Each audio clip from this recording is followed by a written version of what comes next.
थी नहीं आ रहेगी, गया आ पर गया मैं आ अभी गया। दिख रहा हूँ, दिख रही है मेरी स्क्रीन? नहीं अभी तक तो नहीं हाँ दिखी वही तो, नहीं दिखेगी, मैंने की ही नहीं शेयर तो कहाँ दिखेगी? अभी दिखती रहेगी। सही है लोड हो भाई। रहा है भाई। चल ठीक है। ठीक है यार, तो ये बेसिकली सेशन 1 है, ठीक है।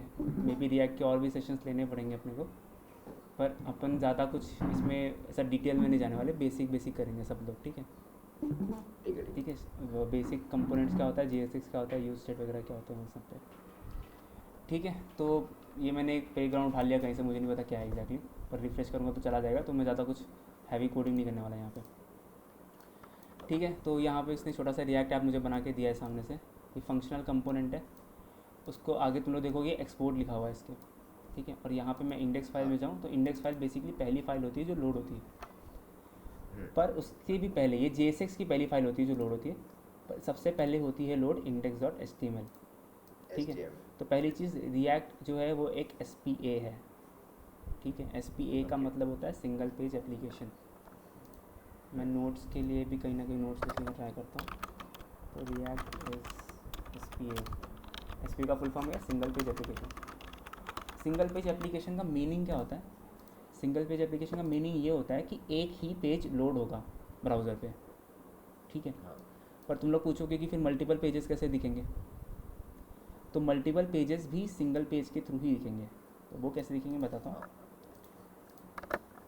जैसे हमारे पास एक index.html की फाइल है, ठीक है। ये पहली पेज मैंने बताया कि पहला पेज लोड रहा है। तो अगर मैं index.html में जाऊँ तो मुझे दिख रहा है यहाँ पे मेरा हेड लोड हो गया, HTML लोड हो गया, हेड लोड हो गया, और बॉडी आ गया, और HTML क्लोज हो गया। और यहाँ पे मेरी स्क्रिप्ट है, और ये स्क्रिप्ट बेसिकली पॉइंट कर रहा है मेरे index.jsx को। ठीक है, हम्म। उसके साथ साथ मेरे पास एक div एलिमेंट भी है। और ये अगर हम्म। मैं index.jsx पे जाऊँ तो यहाँ पे दिखेगा। तो रिएक्ट अपना एक रूट क्रिएट कर रहा है। अभी फ़िलहाल के लिए समझ लो कि एक इंटरनल कुछ फंक्शन है इसका, जो रूट एलिमेंट को टारगेट कर रहा है। ये सेम एलिमेंट वही है जो index.html पे है यहाँ पे। और इस रूट के अंदर वो इजेक्ट कर रहा है ऐप को। ठीक है, अब ठीक है। होगा क्या, फॉर एग्जांपल मेरे पास एक एप्लीकेशन है, लेट्स से https school.com। ठीक है, मैं होम पेज पे गया, मैंने होम पेज पे एक होम पेज का कंपोनेंट बना के रखा है। ठीक है, फिर मैंने एक और पेज बनाया, लेट्स से उसका नाम है प्रोडक्ट। ठीक है, प्रोडक्ट्स। तो अब इसके ऊपर प्रोडक्ट्स का कंपोनेंट लोड हो रहा है। ठीक है, होम पेज का लोड हो रहा है, प्रोडक्ट का लोड हो रहा है। अब हो क्या रहा है, ये दोनों पेज जब ब्राउज़र में आ रहे हैं ना, इन दोनों का HTML सेम ही है, यही HTML फाइल है। जैसे ही ऐप लोड हो रहा है ये HTML लोड हो गई, ये div लोड हो गया। अब मैं जैसे ही राउट चेंज करता हूँ, प्रोडक्ट पेज का कंपोनेंट आया मेरे पास, तो प्रोडक्ट पेज का कंपोनेंट सिर्फ और सिर्फ इस div के अंदर आ रहा है यहाँ पे।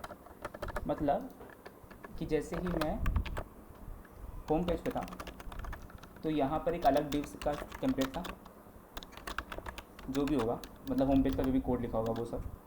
ठीक है, अब अगर मैं प्रोडक्ट पेज पे था तो यहाँ पे प्रोडक्ट पेज का जो भी सेक्शन है या फिर जो भी है कोड वगैरह। तो इन कहने का मतलब ये है कि जो भी मैं पेज पे रहूँगा करेंटली, उस पेज के हिसाब से मेरा ये वाला सेक्शन चेंज होगा, ना कि पूरा पेज। ठीक है, सिर्फ और सिर्फ बीच का एक सेक्शन वो चेंज करेगा उस पेज के अकॉर्डिंग। समझा, ये चीज़ क्लियर हुआ? वो रिप्लेस हो जाएगी। तो जैसे फर्स्ट टाइम मैं लोड कर रहा हूँ, यहाँ पे होम पेज का कंपोनेंट आया, नहीं लोड नहीं होगा वो बेसिकली। अब मैं सेकंड देख, रिएक्ट का कैसा है ना, रिप्लेस होता है। रिएक्ट का कैसा है ना कि सारे कंपोनेंट्स एक ही साथ लोड होते हैं सिंगल पेज एप्लीकेशन में, अनटिल एंड अनलेस हमने उसको लेजी लोड करके रखा है। जब अगर लेजी लोड नहीं है, सब कंपोनेंट साथ साथ में ही प्रेजेंट है। बाय डिफ़ॉल्ट जब मैं होम पेज पे हूँ तो होम पेज का कंपोनेंट लोडेड दिख रहा है यहाँ पे। जैसे ही मैं प्रोडक्ट पेज पे जाऊँगा, ये कंपोनेंट यहाँ से हट जाएगा और यहाँ पे प्रोडक्ट का पेज आ जाएगा। ठीक है, अब अगर मैंने कोई ग्लोबल स्टेट बना के रखा है तो वो स्टेट प्रोडक्ट को मिलेगा, वरना सारे वो खुद के नए नए स्टेट साथ लेके आएगा अपने साथ। अगर कोई ग्लोबल स्टेट है तो पकड़ेगा, वरना सब कुछ खुद ही से नया से बनाने वाला है वो। ये चीज़ क्लियर हुई? हर पेज पे सिर्फ ये रूट का जो डिव है यही रिप्लेस होता है, पूरा पेज रिप्लेस नहीं होता है। ठीक है, इसी चीज़ को हम बोलते हैं सिंगल पेज एप्लीकेशन। ठीक है, क्लियर है? ओके। किसी को कुछ डाउट? आशुतोष तुझे क्लियर है? नहीं हूँ भाई हूँ। क्लियर है ना तुझे? हाँ भाई। और बाकी तुम लोग को विशाल विशाल तो नहीं है शायद। नहीं सर, क्या क्लियर नहीं है कि डाउट नहीं है? डाउट नहीं है सर। अच्छा ठीक है, ये चीज़ क्लियर हुई कि रूट का जो एलिमेंट है यही एलिमेंट बेसिकली हमको दिखता है पेजेस पे, और यही एलिमेंट रिप्लेस होता रहता है, पर HTML सेम है, ठीक है। क्योंकि HTML सेम है इसके लिए हम लोग उसको बोलते हैं सिंगल पेज एप्लीकेशन। अब मल्टी पेज एप्लीकेशन में क्या होता है, HTML ही अलग अलग होता है, इसके लिए हम उसको मल्टी पेज एप्लीकेशन बोलते हैं, ठीक है। यही बेसिक सा डिफरेंस है सिंगल पेज और SPA और MPA में। MPA मतलब मल्टी पेज एप्लीकेशन में, ठीक है। तो ये एक चीज़ हो गई। सेकेंड चीज़, अगर मैं इस फाइल को थोड़ा और ऑब्जर्व करूँ, क्योंकि अब मैं HTML पे जा रहा हूँ, तो HTML पे तो मुझे सिर्फ एक div टैग और एक स्क्रिप्ट टैग के अलावा और कुछ नहीं दिख रहा है, ठीक है, और एक स्टाइल दिख रही है बेसिकली, बाकी तो कुछ नहीं है। तो इस फाइल को तो एक्सप्लोर नहीं करेंगे। इंडेक्स पे चलते हैं। इंडेक्स क्या कर रहा है, दो चीज़ लोड कर रहा है, एक रिएक्ट लोड कर रहा है और एक रिएक्ट डॉम लोड कर रहा है। अब ये दो अलग अलग लाइब्रेरी क्यों है, पहला क्वेश्चन तो ये। जब रिएक्ट में ही सब कुछ है तो मुझे रिएक्ट डॉम अलग से लोड क्यों करना पड़ रहा है? क्योंकि रिएक्ट एक लाइब्रेरी है, ठीक है। रिएक्ट कोई फ्रेमवर्क नहीं है। कोई कुछ बोल रहा है क्या? आवाज़ आ रही है ना, नॉइस आ रही है वैसे।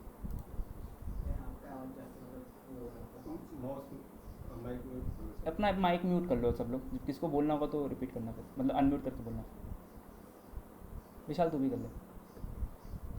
Sir push to talk. हाँ ठीक है चलेगा, ठीक है। हम क्या कह रहा था कि इसमें दो पैकेज अलग अलग क्यों है। रिएक्ट का पैकेज अलग है और रिएक्ट डॉम एक अलग पैकेज है, जबकि जो रिएक्ट डेवलपर होता है वो सेम पैकेज यूज़ कर सकता था ना, उसको क्यों गरज है अलग अलग बनाने की। तो इसका रीज़न ये है कि रिएक्ट एक फ्रेमवर्क नहीं है, रिएक्ट एक लाइब्रेरी है। मतलब कि रिएक्ट को मैं अलग से कहीं पे भी यूज़ कर सकता हूँ। एग्जाम्पल, बहुत अच्छा एग्जाम्पल और बहुत पॉपुलर एग्जाम्पल देता हूँ मैं, रिएक्ट नेटिव का। रिएक्ट नेटिव एक मोबाइल एप्लीकेशन का टूल है, पर उसमें भी हम रिएक्ट यूज़ कर सकते हैं।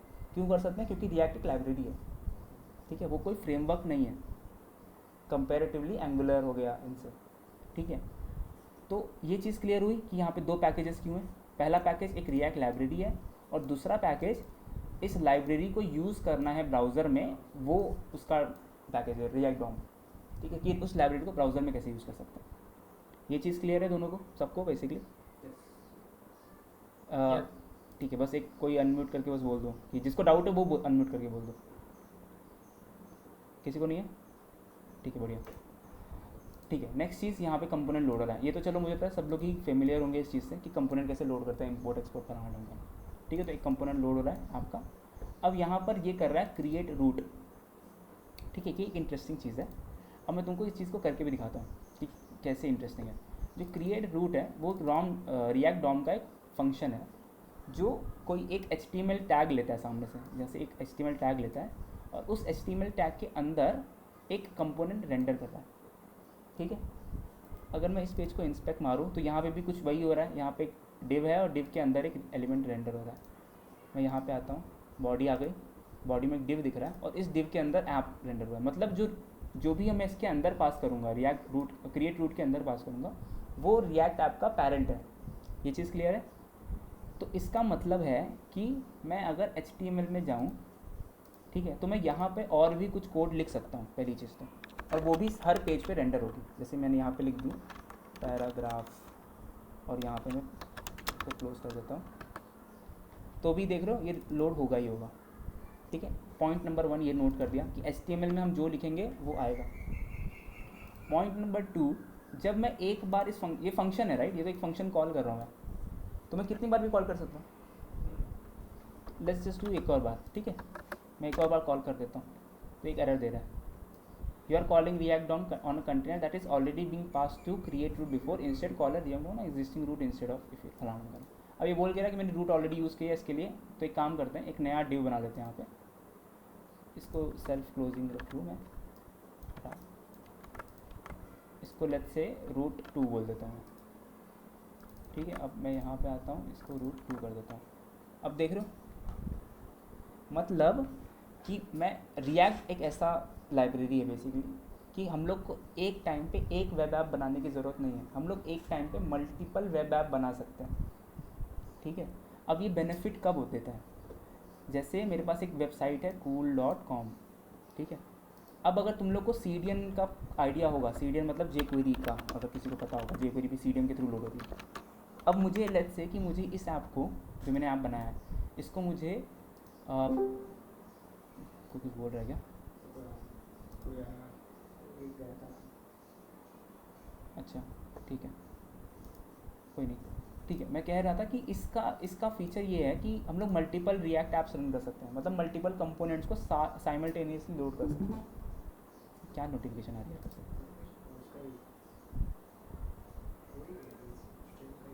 अच्छा, ये ऐसे रैंडम भेज रहा है क्या मुझे?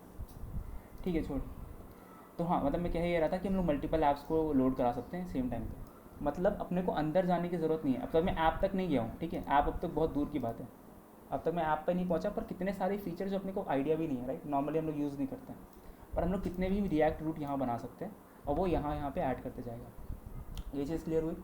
अब इसका बेनिफिट क्या है कि मैं इस ऐप को और इस ऐप को सेपरेटली सर्व कर सकता हूँ, ठीक है, CDN के थ्रू। जैसे मैंने एक CDN बना दिया, मेरे समझ लेट्स से मेरे ऐप का नाम है cool.com ही, ठीक है। तो मैंने एक सब डोमेन बना दिया। अब तुमको सब डोमेन का अगर आइडिया नहीं होगा तो मैं कभी समझा दूँगा बाद में, पर एज्यूम कर लो इस लिंक पे मेरा ऐप लोड हो रहा है, ठीक है, और इस सेपरेट लिंक पे मेरा दूसरा ऐप लोड हो रहा है। अब मैं दोनों को साथ में लोड कर रहा हूँ, तो मेरा ऑफकोर्स मेरा लोडिंग टाइम फास्ट होगा, ठीक है। अगर मैं सब कुछ इसमें डालूँ एक फाइल पे, मतलब cool.com पे डालूँ, तो ये समझ ले कि इसका टोटल ऐप का साइज़ 10 MB है, तो 10 MB लोड करने को कुछ समय जाएगा, 1 बाय 1 लोड करेगा क्योंकि। पर अगर ये 5-5 MB में स्प्लिट हो जाता है तो पैरेलल लोडिंग होगी दोनों की, पैरेलल लोडिंग होगी तो दोनों फास्ट लोड होगा, ठीक है। तो ये वाला जो टेक्निक है ये हमको हेल्प करता है वेबसाइट ऑप्टिमाइजेशन के टाइम पे, ठीक है। तुम लोग ने अब तक ये चीज़ नहीं देखी होगी, प्रॉब्ली किसी वीडियो में कवर भी नहीं की होगी तुम लोग ने, जितना रिएक्ट वैक्ट देखा होगा, पर ये चीज़ बहुत बेनिफिशियल होती है जब हमको प्रोडक्शन रेडी ऐप बनाने पड़ते हैं, ठीक है। इसमें और भी बहुत सारी फाइल्स होती हैं। जब तुम रिएक्ट ऐप बनाओगे ना कोई, तो तुमको बहुत सारी नई नई फाइल्स भी दिखाएगा, और जो मेजॉरिटी ऑफ ट्यूटोरियल्स में क्या होता है, वो बंदे आते हैं फाइल्स डिलीट कर देते हैं, बोलते हैं ये तुम्हारे काम की नहीं, डिलीट मारो। पर वो सारी फाइल्स कब काम आती हैं, जब तुम प्रोडक्शन रेडी एप्लीकेशन की तरफ जाते हो, ठीक है। लोकल डेवलपमेंट में ज़रूरत नहीं पड़ता, पर बाद में धीरे धीरे पड़ेगा, ठीक है। अभी हमने 2 चीज़ कवर करी, 3 चीज़ कवर करी वैसे। एक तो index.html का यूज़ क्या होता है, सेकेंड चीज़ index.js के अंदर ये 2 पैकेजेस क्या है, एग्जैक्टली पर्पस क्या है। रिएक्ट एक लाइब्रेरी, यही सबसे इंपॉर्टेंट चीज़ है।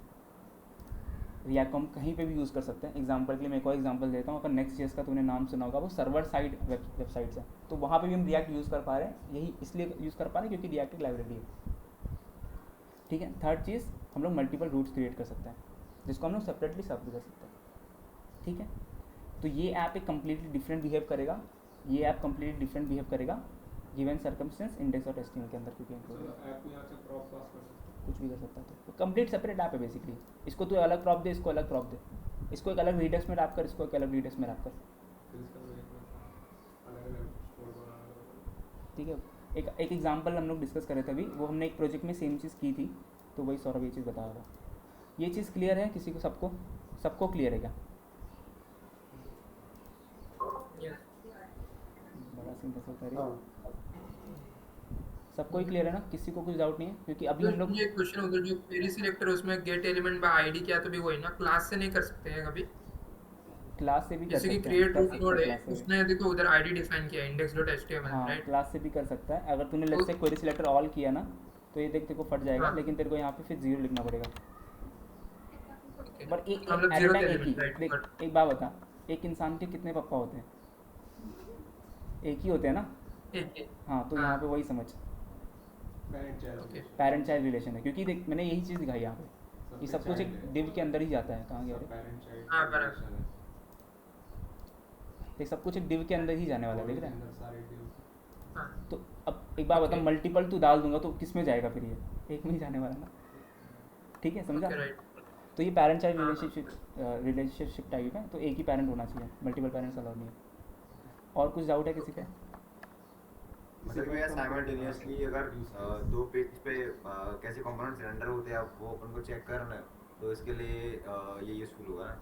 नहीं, ये अलग चीज़ है। ये तो मैंने जो बताई ना, ये कुछ इस तरह की ऑप्टिमाइजेशन की तरफ है, ये नॉर्मल वेब ऐप नहीं है। ये 2 पेज कैसे डील करते हैं, ये उसके लेना देना नहीं इसका। Okay okay. ठीक है, मतलब तू इस राउट को एक अलग ऐप ट्रीट कर, बेसिकली अलग ऐप, मतलब समझ रहा है जैसे हाँ लोड तो साथ में हो ना, फिलहाल तो साथ में लोड होगा, लोड करा सकते हैं, अलग से भी ले सकते हैं, इसको अलग से CDN होस्ट करा सकते हैं, इसको चेंज करते हैं। मतलब एक और एग्जांपल दिखा देता हूँ मैं, तुम लोग वेब कंपोनेंट्स का तुमने नाम सुना है? वेब कंपोनेंट्स का मतलब जैसे तुमने कभी की देखा होगा ऐसा कुछ चैट बॉट डैश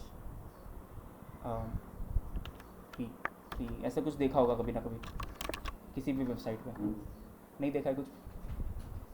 अगर नहीं देखा है तो इसमें मैं दिखाने का ट्राई कर सकता हूँ। मतलब कि मटेरियल यूआई में ऐसे प्री डिफाइंड कंपोनेंट्स होते हैं, वो चेक किए हुए मतलब अपने खुद के कंपोनेंट्स बना सकते हैं तुम लोग। अभी ये देख रहे हैं चैटबॉट, ये एग्जिस्टिंग कोई HTML नहीं है, राइट? ऐसा कोई टैग एग्जिस्ट नहीं करता, पर हम लोग ये ऐसे टैग्स बना सकते हैं और दूसरे को दे देंगे। तो अभी जैसे कि ये तो रिएक्ट का ऐप हुआ, अगर मेरे को रिएक्ट का ऐप व्यू में यूज़ करना है तो मैं नहीं कर सकता ना, सिंटैक्स अलग है दोनों का, पड़ जाएगा। तो लेकिन मैं एक्सपोज कर सकता हूँ वेब कंपोनेंट के थ्रू। तो अगर मैं टैग बना के ही दे दूँ सामने से तो व्यू वाला भी यूज़ कर सकता है। तो ये अलग चीज़ का कम्प्लीटली अलग डिस्कशन पॉइंट है, पर लमसम के लिए ऐसा आइडिया रखो कि वेब कंपोनेंट्स मतलब एक हम कस्टम टैग्स बना सकते हैं जिससे हम क्रॉस वेब एप्लीकेशन में सर्व कर सकते हैं। जैसे यूट्यूब होगा, यूट्यूब लेट्स से कि ASP.NET में बना है और गूगल जो है वो सर्वलेट पे बना है जावा के, एज्यूम कर लो। और अगर मैं अब क्या हुआ, डायरेक्टली इंटीग्रेट नहीं कर सकता, मेरे पास एक ही तरीका आई फ्रेम में लोड करा दूँ। पर लेट्स से कि मुझे आई फ्रेम में लोड नहीं कराना, मुझे कंटेंट ही सर्व कराना है, तब मैं सर्वलेट से एक वेब ऐप बनाऊँगा, वो वेब ऐप मेरे यूट्यूब से भी रेंडर होगा। और विदाउट मतलब ये web app basically plain JavaScript होता है, सॉरी प्लेन जावास्क्रिप्ट होता है और उस हिसाब से वो लोड करता है। तो ये भी एक one of the use case है इसी चीज़ का, ये जो मल्टीपल क्रिएटिव्स है। हालांकि उसके मेथड थोड़े अलग होते हैं, पर स्टिल ऐसा तुम लोग समझ सकते हो। ठीक है, वो थोड़ा एडवांस टॉपिक है, उसको कभी सेपरेटली वेब कंपोनेंट जब कभी कवर करेंगे तब ध्यान देंगे। फिलहाल के लिए तुमको ये index.jsx फाइल क्लियर हो गई कि क्या फाइल होती है, क्यों होती है बेसिकली। ये एंट्री पॉइंट है हमारा JSX का और यहीं से रूट डिफाइन होता है। ये रूट की ज़रूरत नहीं तो मैं हटा देना उसको। ठीक है, इंडेक्स में आता है, ये भी हटा देता है, ये पैराग्राफ को भी हटा देता है। ठीक है, नेक्स्ट चीज़ अब यहाँ पे इम्पॉर्टेंट ऐप। सबने काम देखा है, सबने देखा है ऐप क्या होता है। ऐप जो होता है वही बोल पे ये ऐप है हमारा, इसमें हम जो भी लिखेंगे वो सच हो जाएगा। ठीक है, समझ गया। नेक्स्ट चीज़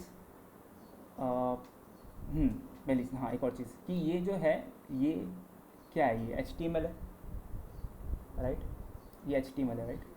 तो अगर मैं एक छोटा सा कंपोनेंट बनाता हूँ, सबको कंपोनेंट बनाना आता है, राइट?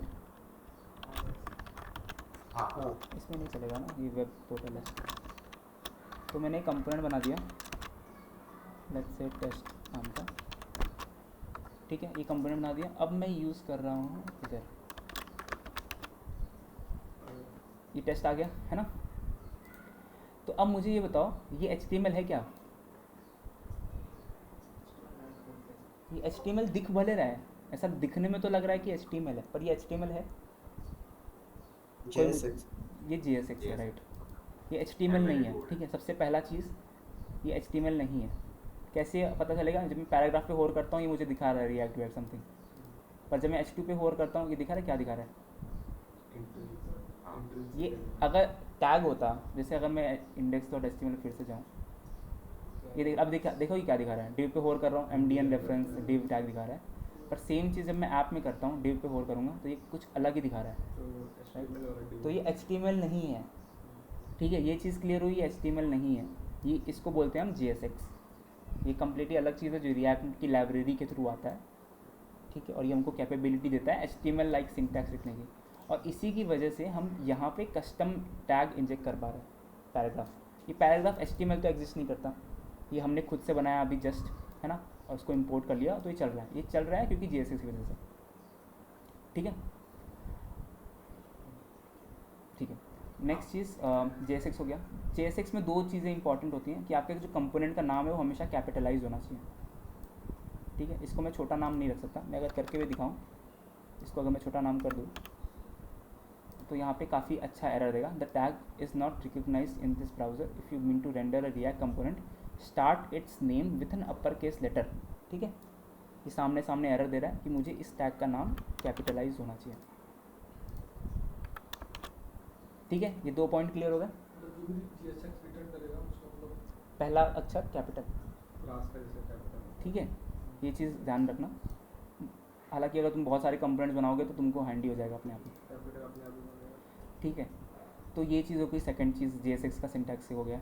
इसमें दो चीज़ होती हैं, आप या तो सेल्फ क्लोजिंग कर सकते हो या तो आप सेपरेट टैग के थ्रू भी क्लोज कर सकते हो, ठीक है। दोनों का पर्पस सेम होता है। सेल्फ क्लोजिंग में ये होता है कि आप चिल्ड्रन पास नहीं कर सकते, इसमें आप चिल्ड्रन पास कर सकते हो। जैसे मैं इसके अंदर कुछ लिख दूँ टेस्ट, तो ये अंदर की तरफ पास हो जाएगा। मैंने कुछ यूज़ नहीं किया, इसके लिए दिखेगा नहीं, पर ऐसे भी हम सिंटैक्स लिख सकते हैं इसका, ठीक है। वापस आ जाते हैं सेम लेवल पे। ये भी चीज़ प्रॉब्ली होपफुली क्लियर हो गई होगी सबको, काफ़ी छोटा सा चीज़ है।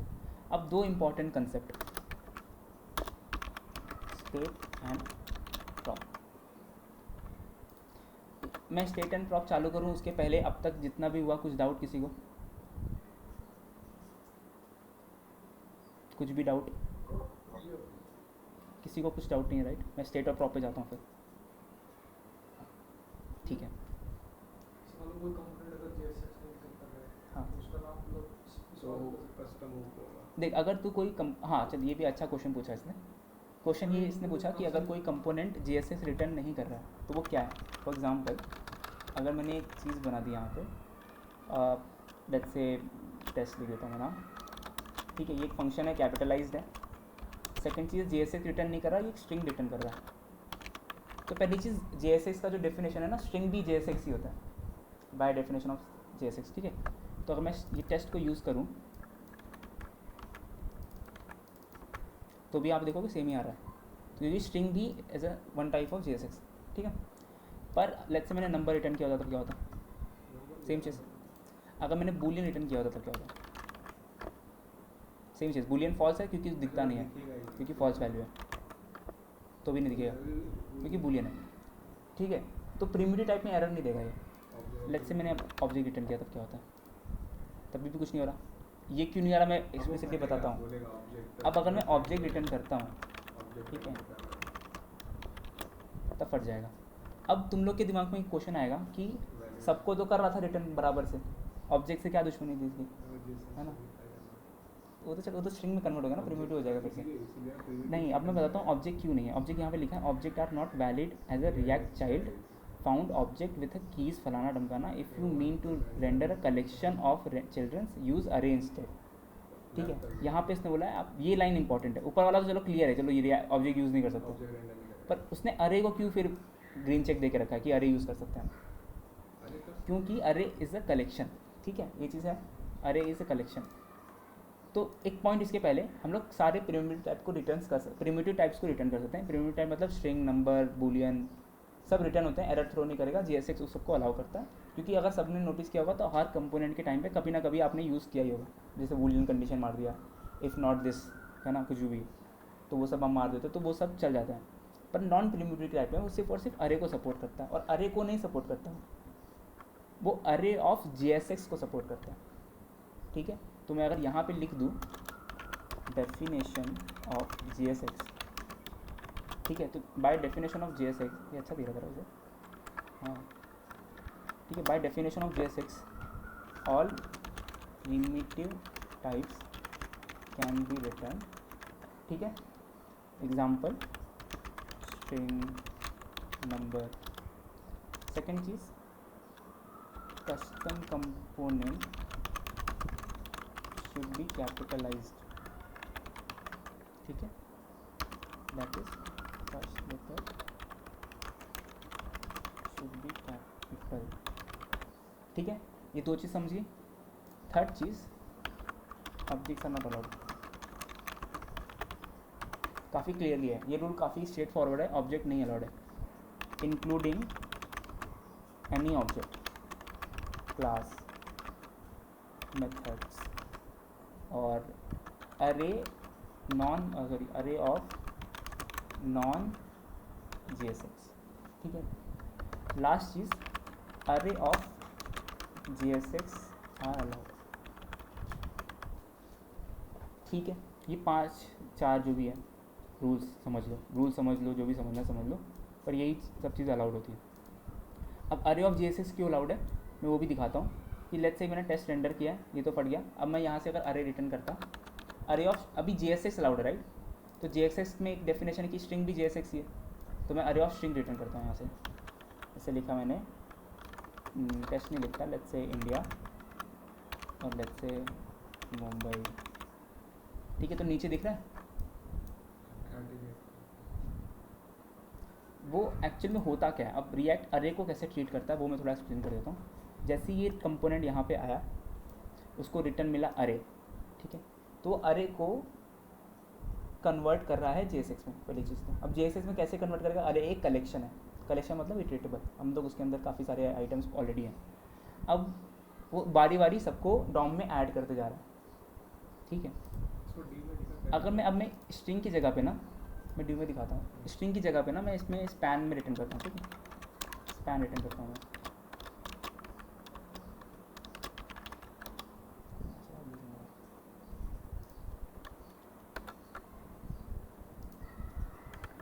ठीक है,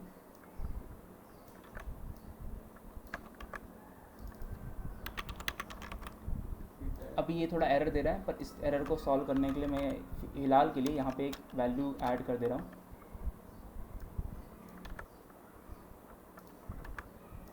तुम लोग की की का हम लोग देखेंगे की को बाद में कैसे करना है, पर अभी यहाँ पे देखो, यहाँ पे भी सेम रिजल्ट ही आया, ठीक है, जो पहले आया था।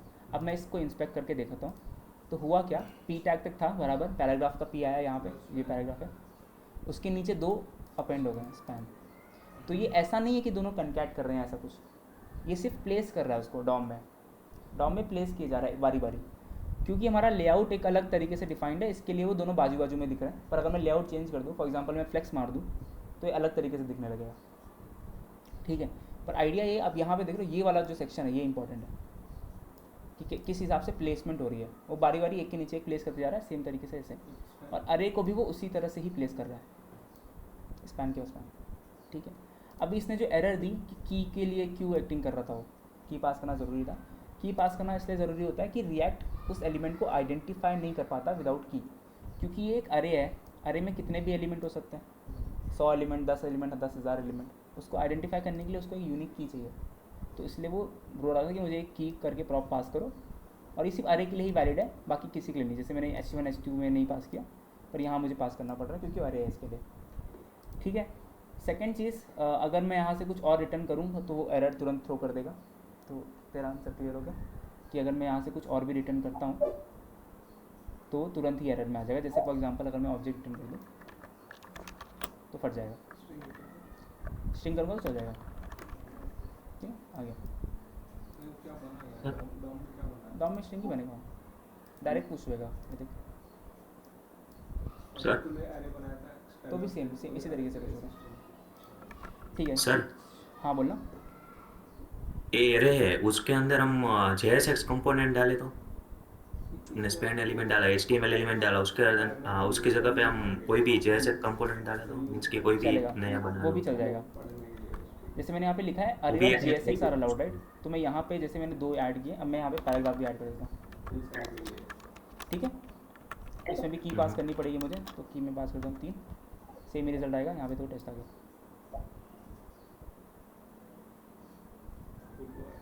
अच्छा ऐसा है क्या, ओके, इसको मैं लोकली रन कर लूँगा, ठीक है। 8 लाइन है तो 2 लाइन बढ़ा देता हूँ, क्या दिक्कत है, ठीक है। तो ये समझ गया, ठीक है। कुछ और डाउट है इसके अलावा, एटलीस्ट JSX के ऊपर कुछ और डाउट है?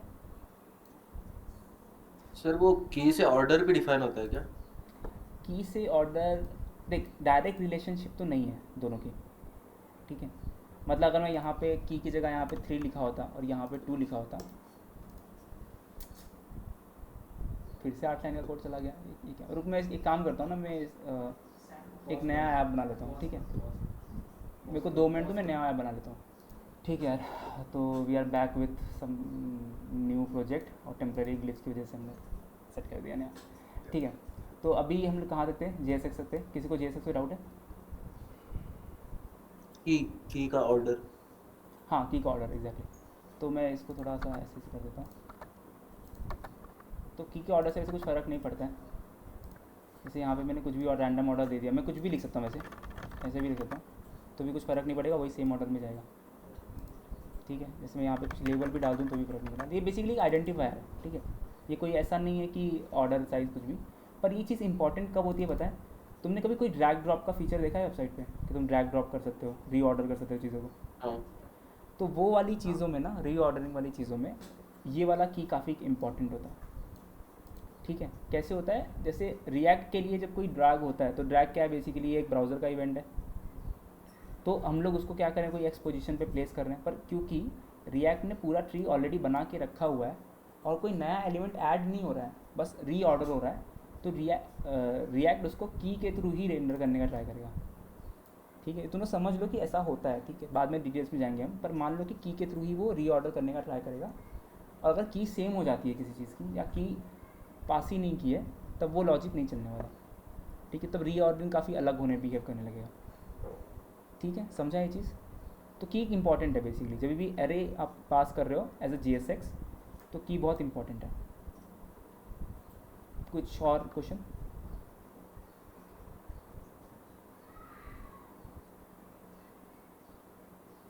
किसी को कुछ क्वेश्चन? नहीं सर। ऐसा है। ठीक है, किसी को भी कुछ क्वेश्चन रहेगा ना तो तुरंत रोक देना, ठीक है। ठीक है, ये हो गया, की का हो गया, ये सब हो गया। अब एक काम करते हैं, थोड़ा सा क्लीन कर लेते हैं कोड को। ये हटा दिया, ये भी हटा दिया। अब स्टेट और प्रॉप्स की तरफ चल रहे हैं हम। अब मुझे कोई बताएगा स्टेट एग्जैक्टली क्या होता है? कोई भी बताएगा?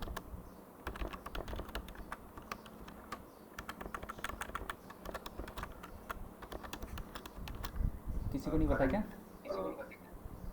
Current behaviour of web page, मतलब कोई भी पर्टिकुलर पेज का बिहेवियर कैसा आएगा कैसा नहीं, वो स्टेट पे डिपेंड करेगा। और प्रॉप क्या मतलब होता उसे है? मॉडिफाई कर प्रॉप मतलब वो पास करने के लिए होता है, मतलब एक कंपोनेंट से दूसरे को, मतलब चाइल्ड कंपोनेंट में भी पास कर सकते हैं प्रॉप्स, ताकि वो यूज़ कर सके। जैसे कि स्टेट को भी एज ए प्रॉप पास कर सकते हैं अपन लोग चाइल्ड के अंदर, ठीक है, प्रॉप ड्रिलिंग के ठीक है। थ्रू। अब इसका ना एक इनफॉर्मल डेफिनेशन बता देता हूँ मैं। तुमको पता है जैसे हर ऑब्जेक्ट के पास प्रॉपर्टीज़ होती है, राइट? तो अगर रिएक्ट भी एक तरह से एक ऑब्जेक्ट ही हुआ, क्योंकि हर चीज़ ऑब्जेक्ट है जावास्क्रिप्ट में। जावास्क्रिप्ट में by the way her cheese object है, ठीक है। तो उस कंटेक्स्ट में रिएक्ट कंपोनेंट भी एक ऑब्जेक्ट होता है, ऑब्जेक्ट के पास प्रॉपर्टीज़ होती है, ठीक है। तो स्टेट का डेफिनेशन ऐसा समझ लो कि मेरी प्रॉपर्टी जो है, ठीक है, जो मैंने बनाई है, फॉर एग्जांपल मैंने कोई घर खरीद लिया तो मेरी प्रॉपर्टी है, राइट? और मेरे पापा की जो प्रॉपर्टी होगी वो मुझे इनहेरिट हो रही है ना? वो मुझे प्रॉपर्टी मिलेगी, मेरे पापा मेरे नाम कर दिया उन्होंने तो मेरे को मिल गई। तो ये डेफिनेशन ऐसे समझोगे ना, ज़्यादा इजी समझेगा। स्टेट जो मैं बनाता हूँ, प्रॉप जो मुझे मिलता है, ठीक है, ठीक है, काफ़ी इजी डेफिनेशन है। हाँ। इसका फॉर्मल डेफिनेशन अगर अपन जाएँ तो व्हाट इज स्टेट लिख देता हूँ मैं, what is state in React. तो state allows components to manage and update internal data dynamically. Internal data मतलब उसकी खुद की properties. while prop enables data to be passed from parent component to child component, same चीज़, पापा की property मेरे understanding what ever, ठीक है, समझा? ये काफ़ी फॉर्मल डेफिनेशन है, हमारी डेफिनेशन काफ़ी अच्छी है, मेरी प्रॉपर्टी मेरे पापा की प्रॉपर्टी, बस क्लियरली ये समझ जाएगा। अब इसको डिक्लेयर कैसे करते हैं? तो हम लोग फंक्शनल कंपोनेंट की तरफ ही जाएंगे। तो हम लोग फंक्शनल कंपोनेंट में एक कंसेप्ट आता है, उसको बोलते हैं हुक्स, ठीक है। तो मैं पहले हुक समझाऊंगा, फिर मैं स्टेट और प्रॉप समझाऊंगा, ठीक है। हुक का मतलब क्या होता है? इंग्लिश मीनिंग हुक का मतलब क्या होता है? एक अगर मैं जाऊं बाजू में से देख ही लेते हैं, हुक ये होता है हुक का मतलब, है ना? तो इसका मतलब क्या है? कोई नीचे चीज़ रखी है, मैंने हुक से अटैच किया, मैं उसको उसकी पोजीशन को चेंज कर सकता हूँ, ठीक है, यही मीनिंग है। रिएक्ट हुक भी काइंड ऑफ सेम है कि तो एग्जिस्टिंग कोई फीचर है, एग्जिस्टिंग कोई डेटा प्रॉपर्टीज़ है, एग्जिस्टिंग कोई फंक्शंस हैं, मुझे उसको यूज़ करना है, तो मैं एज अ हुक उसको इजेक्ट करूँगा टेम्परली, अपना काम ख़त्म करूँगा और मैं उसको हटा दूँगा, ठीक है। तो ये अनमाउंटिंग माउंटिंग के हिसाब से तुम सोच सकते हो अगर टेक्निकली सोचना है तो, पर नॉर्मली जैसे हुक काम करता है वो सेम तरीका है इसका भी, ठीक है। अब इसमें कुछ तो आते हैं predefined hooks. Predefined hooks मतलब use state, use effect, use reducer, बहुत सारे हैं ऐसे, बहुत सारे। मतलब अगर मैं यहाँ पे जाऊँ और हुक्स इन रिएक्ट लिखूँ तो मुझे बिल्ट इन रिएक्ट हुक्स में भर भर के हुक्स ही दिखेंगे यहाँ पे, और भी ख़त्म नहीं हो रहा, और भी बहुत सारे अदर हुक्स। ठीक है, तो एक तो बिल्ट इन बहुत सारे, लेकिन ऐसा भी हो सकता है ना कि मुझे कस्टम बनाने पड़े। मतलब ज़रूरी थोड़ी ना है कि मैं रिएक्ट के यूज़ करूँ, मुझे कस्टम भी तो बनाने पड़ सकते हैं, उसको हम बोलते हैं कस्टम हुक्स। अब कस्टम हुक्स बनाने के लिए हमको कुछ चीज़ें ध्यान रखनी पड़ती हैं कि स्टेप 1, हुक का नाम हमेशा यूज़ से होना चाहिए। ठीक है, ये चीज़ क्लियर है, यूज़ होना ही चाहिए। अगर यहाँ पे भी मैं हुक में देखूँ तो हर जगह यूज़ लिखा हुआ है, हर चीज़ यूज़ से चालू हो रही है, यहाँ पे भी यूज़ से चालू हो रहा है, सब कुछ यूज़ से ही चालू हो रहा है। ठीक है, तो ये चीज़ हो गई step 1। Second cheese, it should return non JSX stuffs.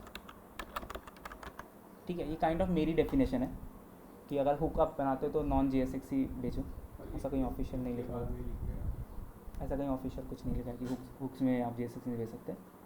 पर ये मेरी डेफिनेशन है कि आप अगर आप हुक यूज़ कर रहे हो तो आप उसको एज अ फंक्शनल एट्रीब्यूट की तरफ यूज़ करो, उसको उससे डेटा रिटर्न कराओ, फंक्शन रिटर्न कराओ, ये सब चीज़ जैसे रिटर्न कर सकते हो।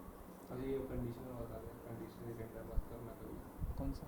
नहीं बोला इसके बाद यूज लिख दिया हो, एरर आती अच्छा रहेगी। वैसा वाला, हाँ वो तो रजिस्ट्री बताता हूँ, चलो अभी हुक्स में बताता हूँ। ठीक है, तो ये चीज़ हो गई कस्टम हुक्स, हो गए प्री डिफाइंड हुक्स। ठीक है, इनको यूज़ करने का तरीका है कि ये हमेशा कंपोनेंट के टॉप लेवल पे होंगे।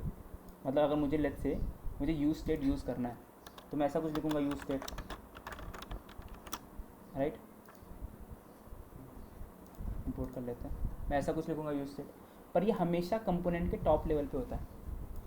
एज्यूमिंग कि लेट्स से मेरे पास एक ऐसा कुछ तो था, लेट्स से कि मेरे पास ऐसे कुछ कंडीशन लिखी है, इफ़ ट्रू तो रिटर्न, लेट्स से क्या होगा, रिटर्न करता हूँ मैं। और यहाँ पे मैं क्या करता हूँ, एक छोटा सा ऐप बना रहा हूँ मैं यूज स्टेट के साथ।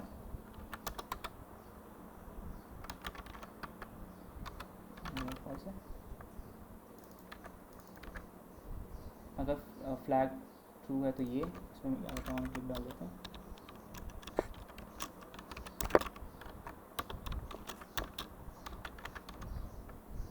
ठीक है, तो अगर मैं इसको इस चीज़ को रेंडर करूँ, यहाँ पे एक्चुअली रेंडर नहीं हो रहा कुछ।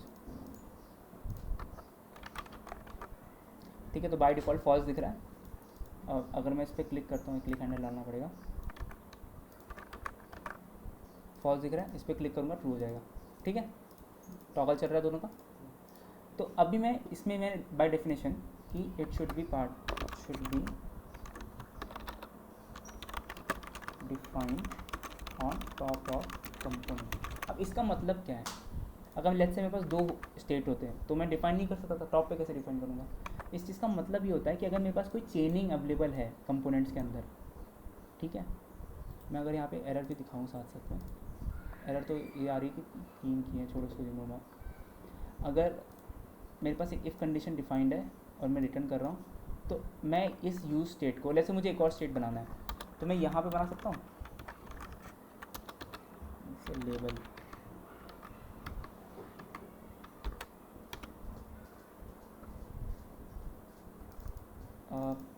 छोड़ा मुझे। अब यहाँ पे मुझे एक एरर दिखा रहा है, ये एरर क्या दिखा रहा है, react hook use state is called conditionally. सही बात है, क्योंकि इफ़ कंडीशन के अंदर कॉल किया। React hooks must be called in the exact same order in every component render. Did you accidentally call the React hook after an early return. इसका मतलब क्या है, ये लाइन इंपॉर्टेंट है, बाकी सब तो चलो ये तो काफ़ी क्लियर है कि इफ़ कंडीशन के अंदर हम लोग डिफाइन नहीं कर सकते, ये तो स्ट्रेट फॉरवर्ड समझ गया। पर ये लाइन समझने की कोशिश करो, React hooks must be called in the exact same order in every component render. ये एरर क्यों आ रहा है हमको, ये एरर इसलिए आ रहा है कि जब रिएक्ट रजिस्टर करता है, ये हुक्स बेसिकली रजिस्टर होते हैं रिएक्ट के पास, जब वो लोड करना चालू करता है 1 बाय 1, तो उसको वो किसी स्पेसिफिक ऑर्डर में ही लोड कराता है। अब अगर हमने कंडीशनली कर दिया तो अब लेट्स से कि रिएक्ट ने ये रजिस्टर कर दिया, ये लाइन जब फ्लैग बाय डिफ़ॉल्ट फॉल्स था, ये लाइन रजिस्टर नहीं हुई, ठीक है। अब लेट्स से कि मैंने यहाँ पे भी एक रिटर्न लिख दिया है, लेट्स से इसको मैं लिखता हूँ, तो यहाँ पे भी एक्चुअली सेम एरर ही देने वाला क्योंकि इफ़ से रिटर्न होता है। पर अब लेट्स से यहाँ पे मैंने इस हुक का आईडी है 1, क्योंकि बाय डिफ़ॉल्ट ये फॉल्स था तो नीचे चला गया, इसका आईडी हो गया 2। अब लेट्स से मैंने बटन पे क्लिक किया, फ्लैग ट्रू होता है, इसका आईडी हो गया 3, ठीक है। पर जब री रेंडर होगा तब ट्रू हो चुका है वैल्यू, राइट। तो आइडियली ये होना चाहिए था ऑर्डर 1 2 3, पर जब री रेंडर होगा ये तो 1 हो गया। अब क्योंकि फ्लैग का वैल्यू ट्रू है तो इसका जो आईडी है वो हो गया 2 कन्वर्ट होके, और इस 2 का आईडी हो गया कन्वर्ट होके 3। अब रिएक्ट को ये चीज़ क्लियर नहीं आएगी क्योंकि ये ऑर्डर में ही रजिस्टर करता है, उसने रजिस्टर किया मतलब उसने कॉपी रखा है अपने पास, ठीक है। तो अब मैं जाकर के जब लेट्स से ये स्टेट को यूज़ करता हूँ, सेट लेबल अगर मैं यूज़ करूँगा तो by definition by first ordering मतलब जब फर्स्ट रजिस्ट्रेशन तो उसका आईडी 3 था, पर सेकेंड रीरेंडर में ये डबल टी का वैल्यू हो चुका है। तो अब मैं जब लेवल को चेंज करने जाऊँगा वो लेवल को चेंज नहीं करेगा, वो इस टी को चेंज करेगा क्योंकि इनिशियली तो ये रजिस्टर था उस नंबर 2 के ऑर्डर पे, ठीक है। अब ये हो गया इनकन्सिस्टेंसी, मतलब एज ए यूज़र तो क्लिक करना, तो लेवल चेंज करना चाह रहा है पर वो चेंज कर रहा है टी को, समझ गया। तो रिएक्ट इस चीज़ के लिए बोलता है कि आप अवॉइड ही करो कंडीशनली क्रिएट करना, अनवांटेड का उसको पंचायत नहीं चाहिए। तो बेस्ट केस सिनेरियो कि कंपोनेंट के टॉप पे इसको करो इंपोर्ट, तो आपको एरर भी नहीं आएगा और हमेशा से इसका ऑर्डर जो होगा वो 2 का 2 ही रहेगा, इसका ऑर्डर 3 का 3 ही रहेगा। तो जो भी आप अपडेट करोगे वो स्पेसिफिक ही अपडेट होगा। अब मुझे लग रहा है कि थोड़ा ये एडवांस हो सकता है, तो सबको समझा? नहीं सर, इतना नहीं समझा। किसने, विशाल ने बोला कि विशु ने बोला है? विश्व में। हाँ ठीक है, और किसी को और नहीं समझा? देख लो सब लोग बोल रहे समझ गया। मैं अगर क्वेश्चन पूछ लूँगा ना तो फिर मुझको आंसर चाहिए फिर। आशुतोष बता फ्लो ही बता समझ जरा नहीं आया। क्या क्या बोल रहे हो? आपने जो वो चेंज किया था ना, मतलब जो आपने यूज स्टेट जब अंदर लिखा था वो इफ के अंदर, तो वो क्या फ्लो था उसका, वो समझ ही नहीं आया। ठीक है मैं बताता हूँ उसको। आशुतोष तुझे समझ गया ये चीज़? हाँ चल एक बार बता, आशुतोष तू एक्सप्लेन करो। बोल रहे? अब तुझे समझ गया ना तो तू एक्सप्लेन कर। हाँ यस। सो भाई स्क्रीन शेयर कर। सो फर्स्टली उसने ना जो यूज स्टेट है ना वो बाहर यूज़ किया, और सेकंड टाइम इफ़ के अंदर उसने यूज स्टेट यूज़ किया था, राइट। एंड थर्ड उसने बाहर यूज़ किया। But as per the error set कि यूज स्टेट हमेशा रजिस्ट्री एक फॉलो करता है। So suppose in this scenario कि सपोज टेक एन एग्जांपल कि फ्लैग फॉल्स है, ओके। सो फर्स्ट टाइम भाई वो ये हाँ, so first time that first one cons flag will be registry will be 1, इसको key मिलेगा 1, take an example as a key। and second time flag false है तो जो next वाला है use state उसको second key मिलेगा, right। and after that it will be go ahead like that। but in suppose in future कि flag will be true तो first will be taken as a key 1 and inside उस flag वो second use होगा और नीचे वाला third होगा। But use state बोलता है कि वो रजिस्ट्री उसको मेंटेन करना रहता है। So for that they told कि they are saying the error is saying that one कि you can use the use state outside of the if condition and define first only, right Piyush? ठीक है सही चीज़ है। मैं भी एक बार रिपीट कर देता हूँ कि अभी जैसे मैंने इफ़ के अंदर यूज स्टेट डिफाइन कर दिया, ठीक है, और मैंने इफ़ के बाहर एक यूज स्टेट डिफाइन कर दिया, तो मुझे इस पे रिएक्ट सामने से एरर दे रहा है कि React hooks must be called in the exact same order in every component render, ठीक है। तो इसमें एक चीज़ छोटा सा और टॉपिक हम समझ लेते हैं कि जब भी मैं कोई स्टेट चेंज करता हूँ वो री रेंडर करता है, पूरा कंपोनेंट री रेंडर होता है, ठीक है। तो मैं यहाँ पे लिख भी देता हूँ साथ में कि ऑन एवरी स्टेट चेंज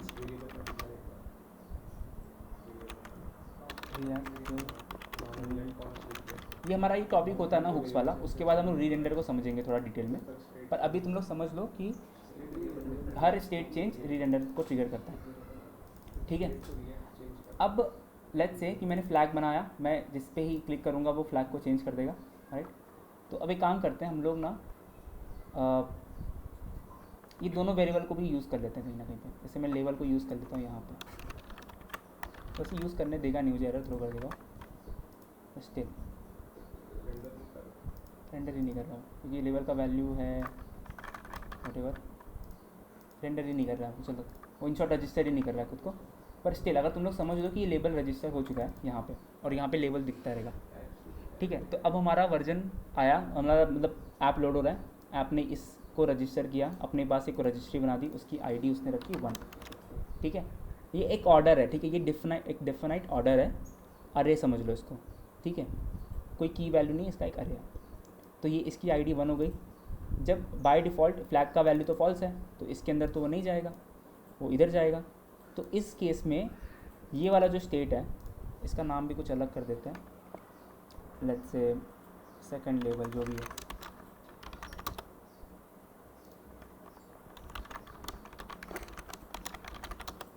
ठीक है। अब क्या होगा, फ्लैग रजिस्टर हुआ आईडी 1 के साथ, इफ़ का वैल्यू फॉल्स था तो उसने सेकंड यूज स्टेट को रजिस्टर किया आईडी 2 के साथ, ठीक है, और उसने रेंडर करा दिया चीज़ों को, फॉल्स को दिखा दिया, बाय डिफ़ॉल्ट फॉल्स दिख रहा है, ठीक है।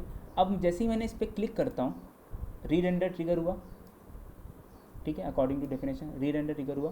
फ्लैग का वैल्यू मैंने चेंज किया था नॉट करके, तो फ्लैग का वैल्यू अब हो गया ट्रू, ठीक है। जैसे ही वैल्यू ट्रू होता है, ये यूज स्टेट फिर से रजिस्टर हुआ, क्योंकि ये सेम ऑर्डर में होते हैं तो आईडी वापस से इसको 1 मिल गई, फ्लैग का वैल्यू ट्रू था। इस बार ये वाला जो स्टेट है ये रजिस्टर हो रहा है एज आईडी 2, ठीक है। अब इसके बाहर आया, लेट्स से बाहर तो नहीं आया पर चला गया, पर लेट्स से कि बाहर आ जाता, ठीक है, अगर बाहर आ जाता तो इसका रजिस्टर करता वो आईडी 3 के साथ, ठीक है, जबकि इसकी इनिशियल वैल्यू थी 2, अब इसकी आईडी हो गई है 3, ठीक है। तो अगर मैंने सेकंड ये अपडेट सेकंड लेवल कहीं ना कहीं मैं अगर मैंने कॉल किया होता, फॉर एग्जांपल मैंने यहाँ पे कहीं कॉल किया होता इसको,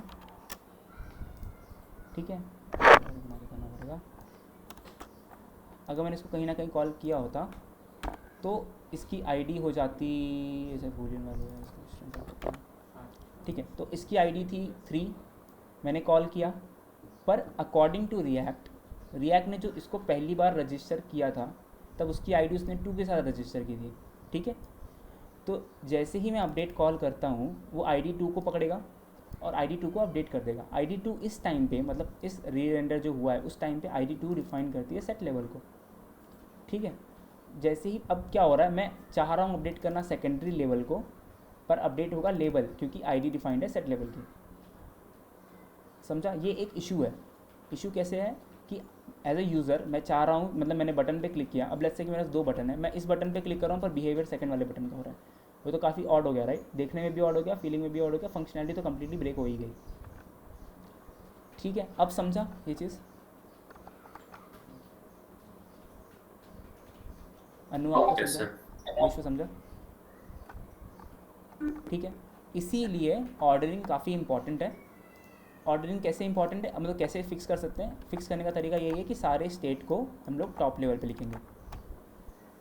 जैसे हुक्स के अंदर ये चीज़ मैंने सेकंड पॉइंट में मेंशन किया, it should be defined on top of the component, top of the component, हम अंदर की तरफ नहीं डाल सकते हुक्स को, ठीक है। ये रूल, ऐसे रूल्स करके समझ सकते हो कि ये रूल है और रूल के थ्रू ही हम याद रखेंगे। अब आ जाते हैं वापस से हमारे स्टेट और प्रॉप की तरफ। तो जो भी मैं यूज स्टेट के थ्रू बनाऊंगा वो सारे होंगे स्टेट, काफ़ी नाम भी वही बता रहा है, यूज स्टेट, जो मैं बनाऊंगा वो स्टेट होंगे, मैं कुछ भी बना सकता हूँ। प्रॉप क्या होता है, थोड़ा मैं कोड क्लीन करता हूँ इसको। अगर मैंने एक स्टेट बनाया यहाँ पे, फर्स्ट ही नाम रखते हैं इसका, ठीक है, और मैंने यहाँ पे रिटर्न किया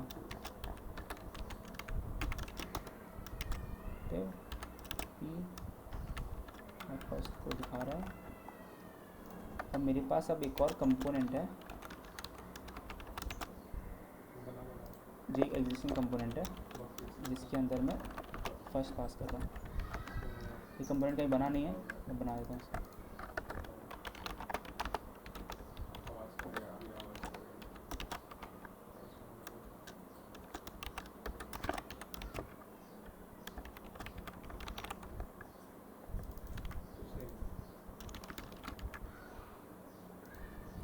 ये हालांकि मैंने TS में रेपो डिफाइन किया तो मुझे टाइप भी देना पड़ेगा उसका, टाइप भी दे देता हूँ। नंबर इज नॉट ऑप्शन, अच्छा नंबर है। सेकंड सेट फर्स्ट, यहाँ पे एक बटन ऐड कर देते हैं।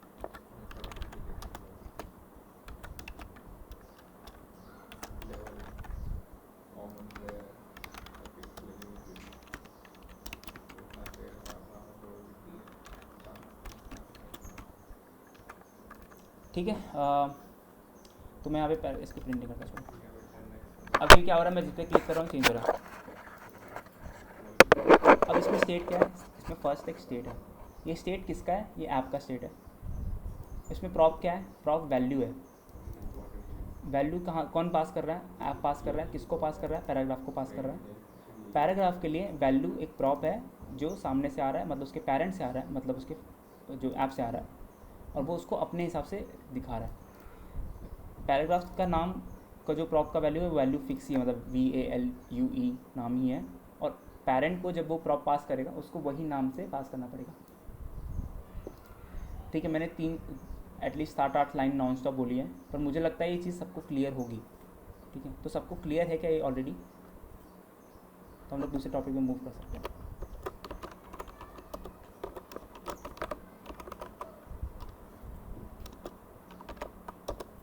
सबको क्लियर है क्या? स्टेट प्रॉप क्लियर है कि हाँ। नहीं? सॉरी क्लियर है। विशाल, तुझे क्लियर है? हाँ सर। और आशुतोष, अनूप, आप लोग को? हाँ पीयूष क्लियर है। क्लियर है। ठीक है, तो फिर ज़्यादा टाइम इस पर स्पेंड नहीं करते। सबको ही पता है स्टेट ऐसे काम करता है, प्रॉप ऐसे काम करता है। पास करने का ही ऐसे सिंटैक्स है, ऐसे पास कर सकते हैं। पास करने का एक और सिंटैक्स है, वैसे हम ऑब्जेक्ट के थ्रू भी पास कर सकते हैं। जैसे फॉर एग्जांपल अगर मैंने एक और पैराग्राफ ऐड किया यहाँ पे, ठीक है, तो अब पास करने के लिए हम ऐसे भी पास कर सकते हैं।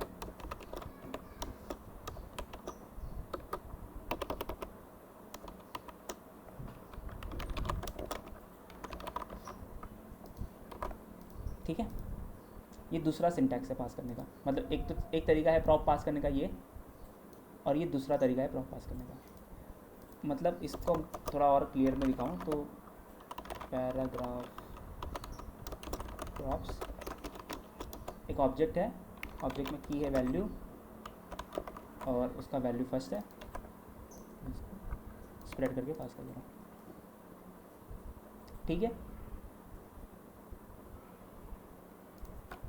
इस सिंटैक्स में किसी को और कुछ?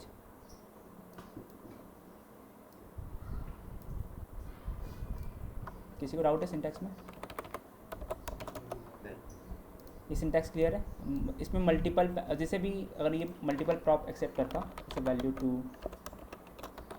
या वैल्यू 3, ऐसे बहुत सारे प्रॉप एक्सेप्ट करता, तो ये एट वन टाइम ये बहुत बड़ा लाइन हो जाती है प्रॉप प्रॉप प्रॉप, राइट? तो उसको शॉर्ट हैंड करने के लिए हम लोग ऐसे भी पास कर सकते हैं।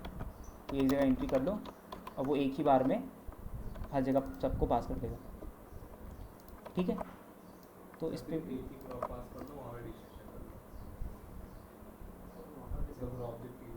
हाँ वैसे कर सकते हैं, लेकिन फिर वो डबल हो जाएगा ना। इसमें देखो ऐसे ही मिलेगा वैल्यूज़, अच्छी तरीके से दिखेगा। वहाँ पे देखो डिस्ट्रक्टिंग वहाँ पे दिखेगी।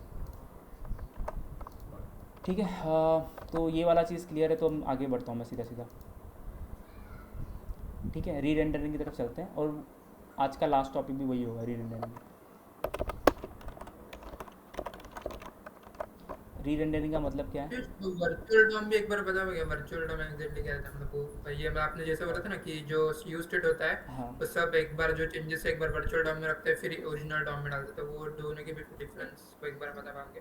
ठीक है, चल फिर री रेंडरिंग में फटाफट करता हूँ। तो अगर मैं यहाँ पे सिर्फ कंसोल कर लूँ कि कितनी बार ये फंक्शन कॉल होता है, ठीक है, ये क्या हो रहा है इसका? अच्छा ओके, मैंने पेज रिफ्रेश किया, चलेगा नहीं करे? ठीक है, तो ये 2 बार इसने कॉल करा है लोड पे। मैं क्लिक कर रहा हूँ, नॉन स्टॉप 2 बार कर रहा है कॉल।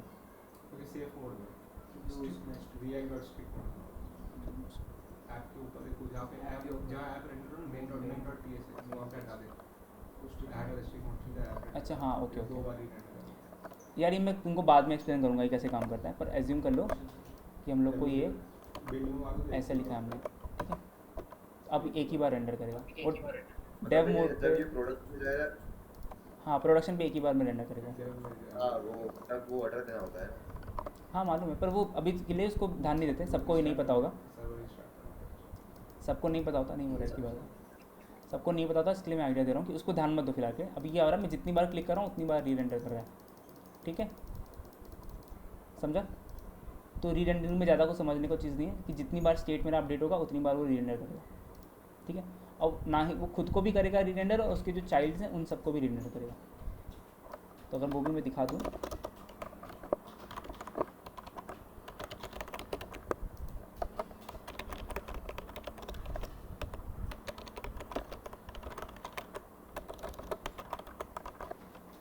तो जैसे एक चाइल्ड था, सॉरी एक पेरेंट था, दो चाइल्ड थे, तो दो बार चाइल्ड री रेंडर हुआ है। मैं क्लिक कर रहा हूँ तो दोनों, क्योंकि यहाँ पे पैराग्राफ को मैंने दो बार कॉल किया, इसके लिए दो बार कंसिडर किया, ठीक है। तो री रेंडरिंग में ज़्यादा कुछ समझने को नहीं है, ऐसा समझ लो कि जैसे ही मेरा स्टेट अपडेट होता है वो जो भी कंपोनेंट होगा वो री रेंडर हो जाएगा। इसको अवॉइड करने के तरीके हैं use memo, use call back, caching से, पर वो कभी बाद में कवर करेंगे। पर फिलहाल के लिए जितनी बार स्टेट चेंज होगा उतनी बार री रेंडर होगी। क्लियर हुआ यस सबको? क्लियर है? सर एक चीज़ है कि हमें कम से कम री रेंडर करने होंगे। कम से कम री रेंडर करना चाहिए क्या? ऐसा कुछ एक्चुअल में कोई रूल नहीं है। अगर तुम्हारा ऐप ही कॉम्प्लिकेटेड है तो तुम मल्टीपल री रेंडर्स करोगे, करना ही पड़ेगा, ऑप्शन ही नहीं होगा, ठीक है, ठीक है, करना ही पड़ता है, क्योंकि उससे क्या होगा, कंपोनेंट अपडेट ही नहीं होता वरना।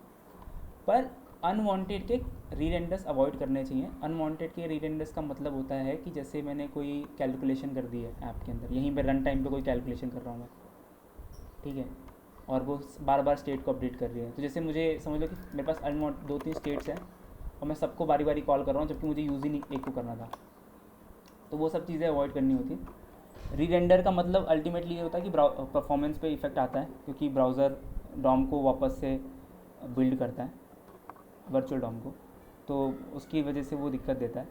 तो अवॉइड करो कि री रेंडर कम से कम हो, पर अगर वो नीडेड है तो करना ही पड़ेगा, ठीक है। अननेसेसरी कोड नहीं होना चाहिए, in short, long story short, यही पॉइंट है, ठीक है। क्लियर है सबको? क्लियर है क्या सबको? हाँ चल ठीक है। फिर नेक्स्ट चीज़ आते हैं, अभी वर्चुअल डॉम की तरफ आते हैं। तो वर्चुअल डॉम का थियरी पहले पढ़ लेते हैं हम, क्या होता है,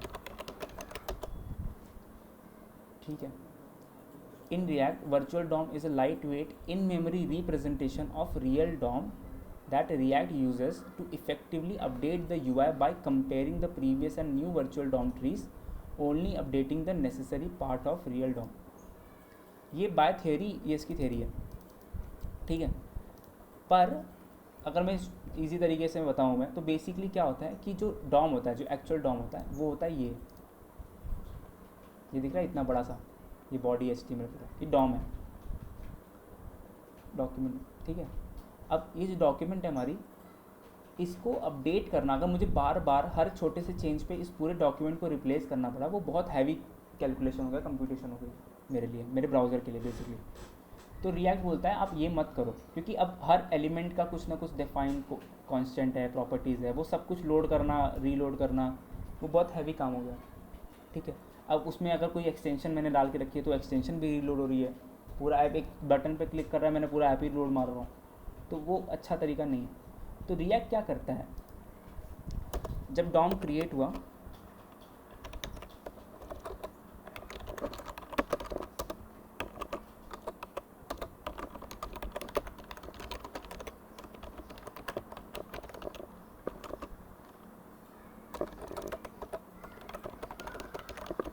ठीक है, रिएक्ट एक कॉपी क्रिएट करता है,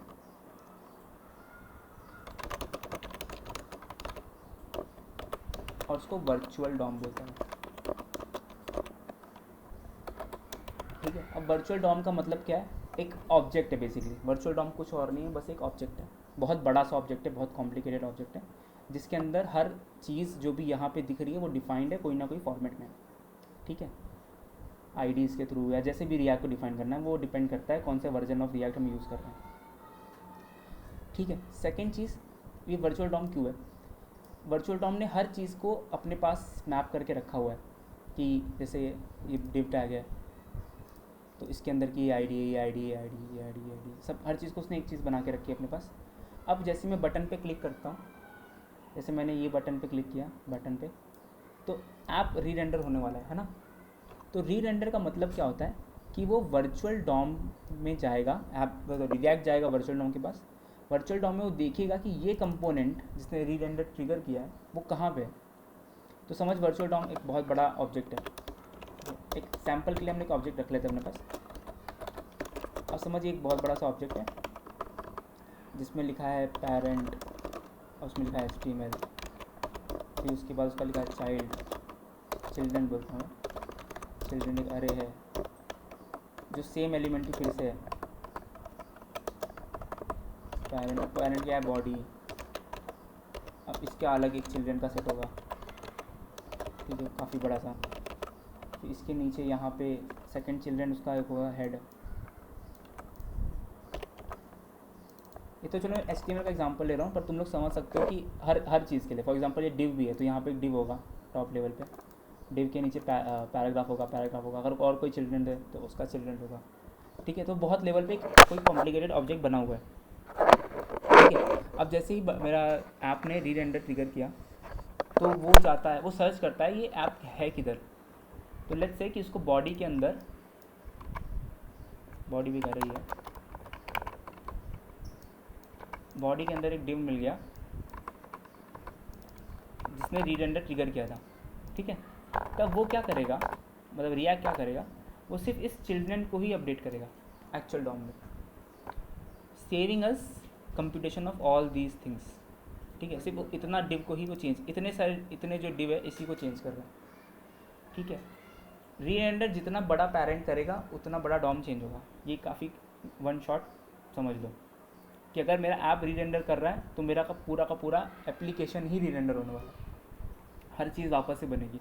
लेकिन लेट्स से कि सिर्फ बटन री रेंडर कर रहा है तो वो सिर्फ और सिर्फ बटन ही चेंज होगा। ठीक है, तो जितना ऊपर री रेंडर होगा उतना ज़्यादा कंप्यूटेशन, जितना नीचे री रेंडर होगा उतना कम कंप्यूटेशन, उतना फास्ट रिस्पॉन्स, ऐसे समझ लो। तो वर्चुअल डॉम एक ऑब्जेक्ट है जिसके पास एक मैपिंग एग्जिस्ट करती है HTML की और हर टैग की, एक पेरेंट चाइल्ड रिलेशनशिप के थ्रू ही होगा।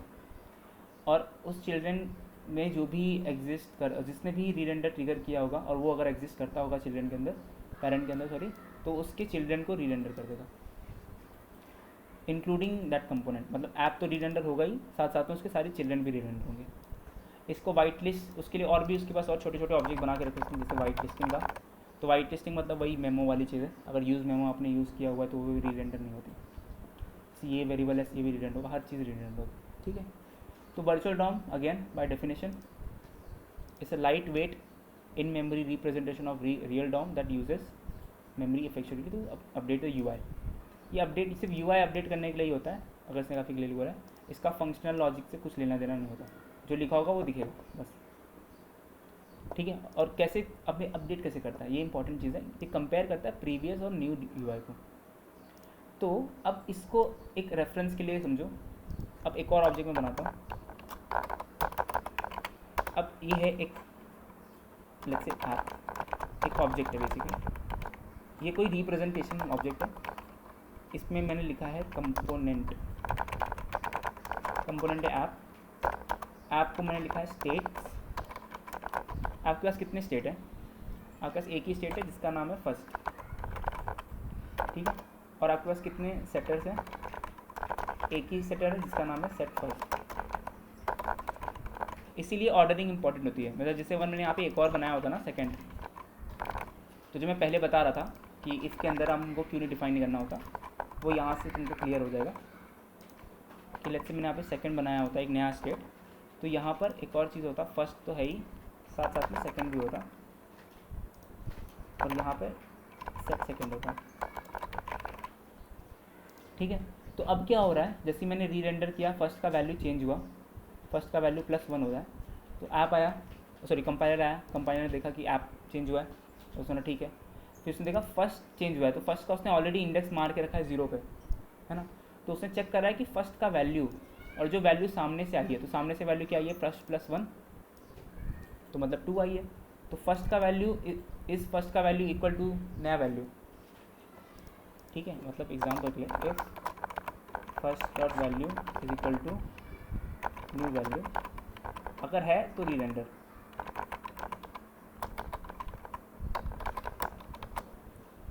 ठीक है। अगर नहीं है तो कुछ मत करो। अगर मतलब इन शॉर्ट अगर मेरे पास ऑलरेडी, अगर मैं फर्स्ट को ही लेट्स से मारता यहाँ पे, ठीक है, जो वैल्यू मेरे पास है मैं उसी को सेट कर रहा हूँ बार बार। अब रीरेंडर का काउंट देखते हैं क्या होता है। ये रीरेंडर कर ही रहा है। एक्चुअली में इसका भी रीज़न ये है कि नॉट टू श्योर, पर इसका रीज़न अबाउट कुछ यही है कि वो एग्जैक्ट मैच नहीं करता है, पर नन्याक 18 में कुछ काफ़ी अलग फीचर था, तो मैं उसके रेफरेंस से बता रहा था।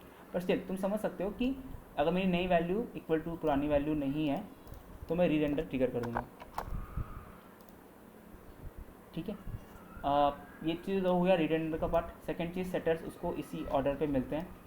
तो जो मैं पहले बता रहा था यहाँ पे कि एक डिफाइंड टॉप पे होना चाहिए एक स्पेसिफिक ऑर्डर के साथ, तो वो इसी ऑर्डर की बात कर रहा था मैं, तो यहाँ पे सेटर्स के ऑर्डर से, कि वो उसी को अपडेट करेगा जिस ऑर्डर में वो रजिस्टर हुए, ठीक है। जैसे मैं यहाँ पे मेरा कंपाइलर आता है तो फर्स्ट को रजिस्टर कर दिया उसने स्टेट में, सेकंड को रजिस्टर कर दिया उसने सेटर्स में, और जैसे जैसे वो अपडेट हो रहा है वैसे वैसे कॉल कर रहा है। अगर कोई कंपोनेंट अपडेट मतलब होता है, जैसे ट्रिगर होता है, इसमें से कोई किसी ने कॉल किया तो ऐप ट्रिगर हो गया, ऐप का वैल्यू चेक करेगा, अगर वैल्यू सेम है तो रीरेंडर नहीं करेगा, अगर है तो वो रीरेंडर कर देगा, सेम नहीं है तो चलो, ठीक है। यहाँ तक क्लियर है। वर्चुअल डॉम के हम एक और सेशन ले सकते हैं, पर ऑलरेडी 1 घंटा पास हो गया तो मैं ज़्यादा टाइम स्पेंड नहीं करना उसमें। तो यहाँ तक क्लियर है, हाँ ठीक है। एटलीस्ट बेसिक आइडिया तो आ गया, राइट, वर्चुअल डॉम क्या होता है,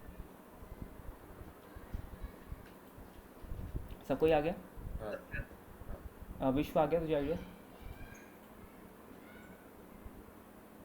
ठीक है। अनु आपको समझा,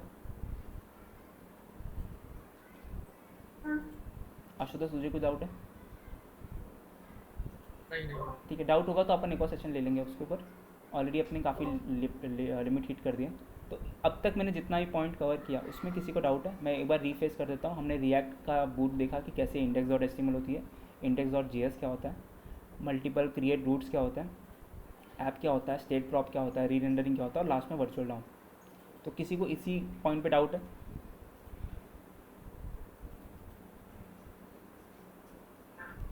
किसी को डाउट है, किसी को डाउट नहीं है फिर, सर ठीक है। मैं ठीक क्या है। बोल रहा था कि आपने जो मीन्स की जो नंबर है, मीन्स की फर्स्ट वैल्यू है, जो फर्स्ट नंबर लिखा आपने, फोर्थ नंबर, हाँ तो कहाँ पे नीचे मीन्स की जो फर्स्ट लिखा है, फर्स्ट जो वेरिएबल है वही अपडेट होगा ना वहाँ पे, तो पूरा का पूरा एक क्यों होगा, नहीं वही होगा ना मीन्स के सिर्फ। अपडेट तो ये वेरिएबल ही होगा, पर रीरेंडर पूरा कंपोनेंट होगा, ओके ठीक है। बाकी स्टेट की जो वैल्यू है, जैसे इसकी वैल्यू अपडेट नहीं होगी, ठीक है, पर वैल्यू इसकी अपडेट होगी, पर रीरेंडर सब कुछ होगा। जैसे कंसोल है, कंसोल वापस ट्रिगर होगा, ठीक है। अब एक और चीज़ कवर कर लेता हूँ। लेट्स से कि मैंने स्टेट ना बना करके कोई वेरिएबल बनाया होता, लेट्स से वैर थर्ड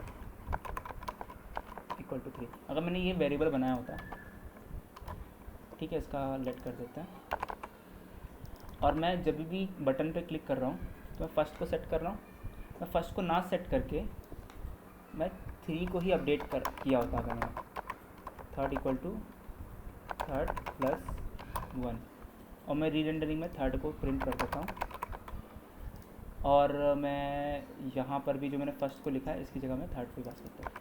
तो ये अब ये एक नॉर्मल वेरिएबल है, ठीक है, ये कोई स्टेट वेट नहीं है, ये एक नॉर्मल वेरिएबल है। अब मैं क्लिक कर रहा हूँ अपडेट के ऊपर, ये वैल्यू अपडेट कर रहा है, ये इसका वैल्यू अपडेट क्यों कर रहा है, ये नॉर्मल वैल्यू तो अपडेट नहीं करना चाहिए ना, ये भी वही चल रहा ये नहीं होना चाहिए। नॉर्मल वैल्यू तो अपडेट नहीं होनी चाहिए ना इसकी, मार रहे हैं, हाँ चेंज कर रहे हैं। अरे मेरे को तो ऐप रुक गया है क्या, यहाँ पे 13 प्रिंट भी नहीं हो रहा, मे भी शायद ऐप रुक गया मेरा, तो पुराना वर्जन ही यूज़ कर रहा हूँ। नहीं यहाँ तक इसमें एक रीरेंडर में लॉग नहीं आया ना यहाँ पर,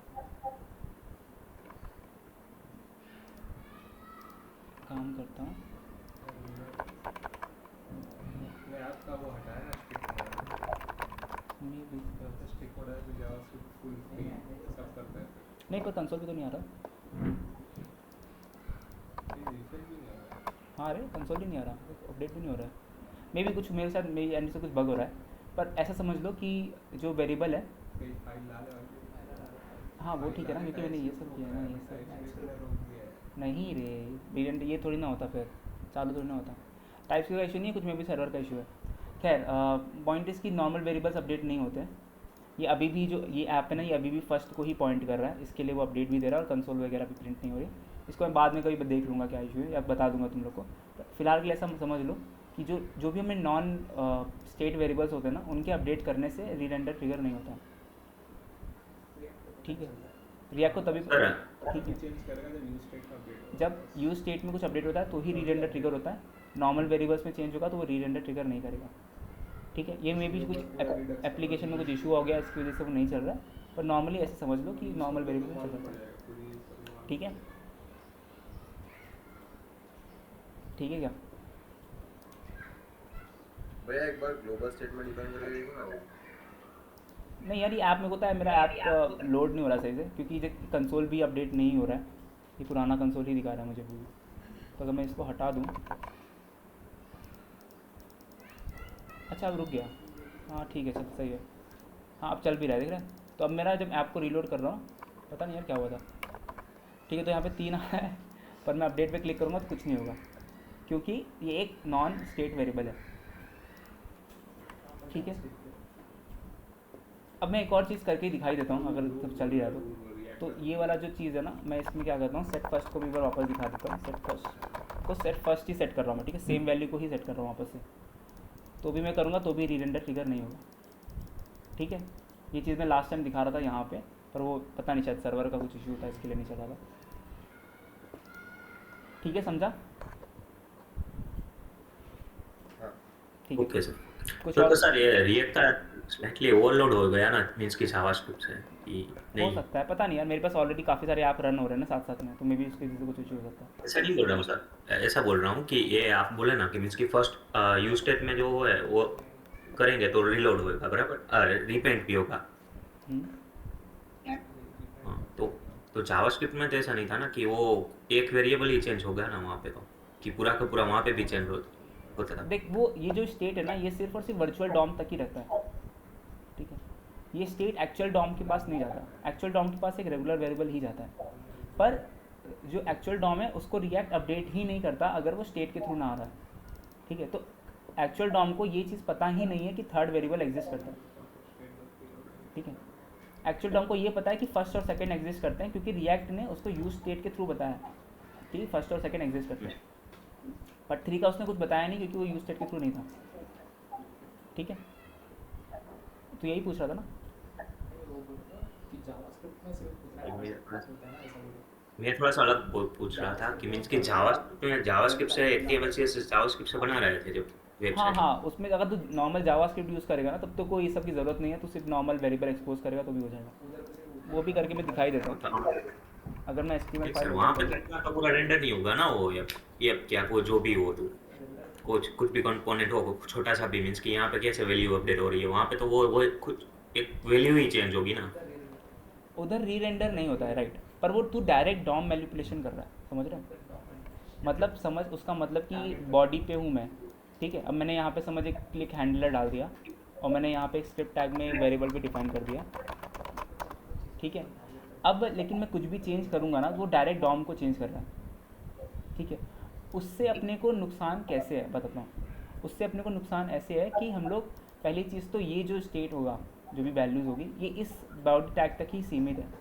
अगर मैं ग्लोबल स्टेट ना बनाऊँ तो सेकेंड चीज़, मुझे हर वेरिएबल के लिए ग्लोबल स्टेट बनाना पड़ेगा। तो अब एज्यूम कर ले कि तेरे पास 100 कंपोनेंट्स हैं, हर कंपोनेंट का 10 वेरिएबल है, तो ऑलमोस्ट तेरा 1000 ग्लोबल वेरिएबल्स बन गया।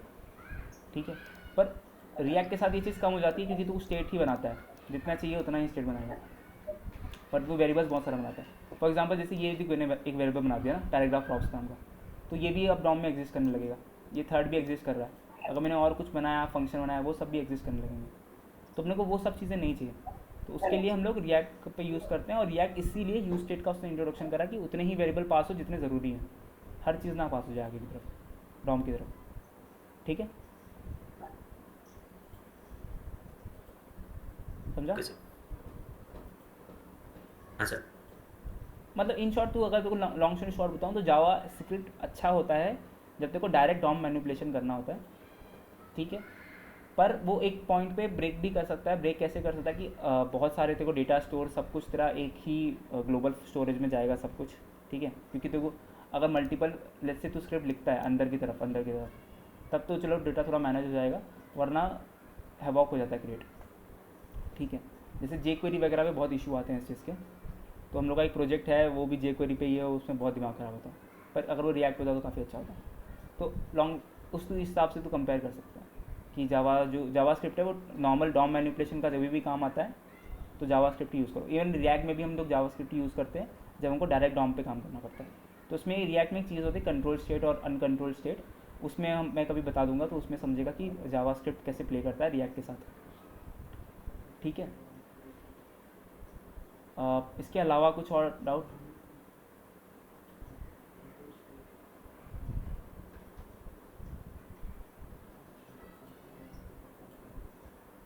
हेलो हेलो, कुछ डाउट किसी को और? ठीक है, अपूर्वा क्लियर हो गया। आशुतोष तुझे? नहीं भाई, नहीं भाई। अनु आपको? कोई डाउट नहीं, क्लियर है। विशाल तुझे क्लियर है? हाँ सर क्लियर है।